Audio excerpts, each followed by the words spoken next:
નમસ્કાર મિત્રો, સ્વાગત છે તમારું અમારી યુટ્યુબ ચેનલમાં.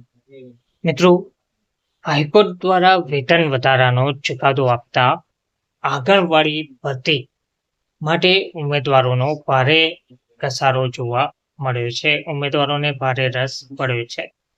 શહેર જિલ્લામાં આંગણવાડીની ભરતી માટે અધધ 4,998 અરજીઓ આવી છે. શહેરી વિસ્તારમાં સૌથી વધુ ઉમેદવારોનો રાફડો ફાટ્યો છે. ચકાસણી હાલમાં ચાલુ છે. જામનગર જિલ્લાની કુલ 225 ખાલી જગ્યા માટે 3,182 અરજીઓ આવી હતી. તો મહાનગરપાલિકાની આંગણવાડીઓમાં વર્કર અને હેલ્પર બહેનોની કુલ 85 ખાલી જગ્યાઓ માટે 5,733 અરજી ફોર્મ આવ્યા હોવાનું જાણવા મળ્યું છે. રાજ્ય સરકારે જામનગર શહેર અને જિલ્લા સહિત રાજ્યભરમાં આંગણવાડીઓમાં વર્કર અને હેલ્પરની અનેક જગ્યાઓ ખાલી પડેલ છે.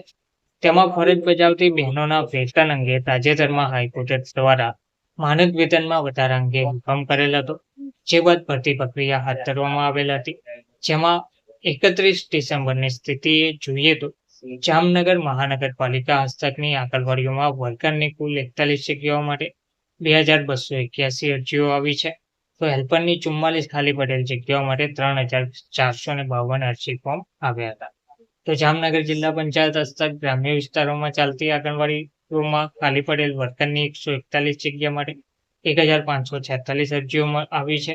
તો હેલ્પર માટેની 84 જગ્યા માટે 1,636 ફોર્મ મળી કુલ 3,182 ફોર્મ આવ્યા હતા. આમ જામનગર મહાનગરપાલિકા અને જિલ્લા પંચાયત હસ્તકની આંગણવાડીઓમાં વર્કર અને હેલ્પર મળી કુલ 310 ખાલી જગ્યાઓ માટે 6,915 અરજી ફોર્મ આવ્યા હોવાનું જાણવા મળ્યું છે. આવેલ અરજી ફોર્મની ચકાસણી પ્રક્રિયા હાથ ધરી આવી છે.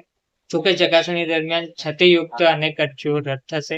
મહત્વ બાબત એ છે કે સરકારે નક્કી કરેલ અભ્યાસની લાયકાત કરતાં પણ વધુ અભ્યાસ ધરાવતી બહેનોએ મોટી સંખ્યામાં અરજીઓ કરતા ચકાસણી કરનાર પણ ચોંકી ઉઠ્યા છે.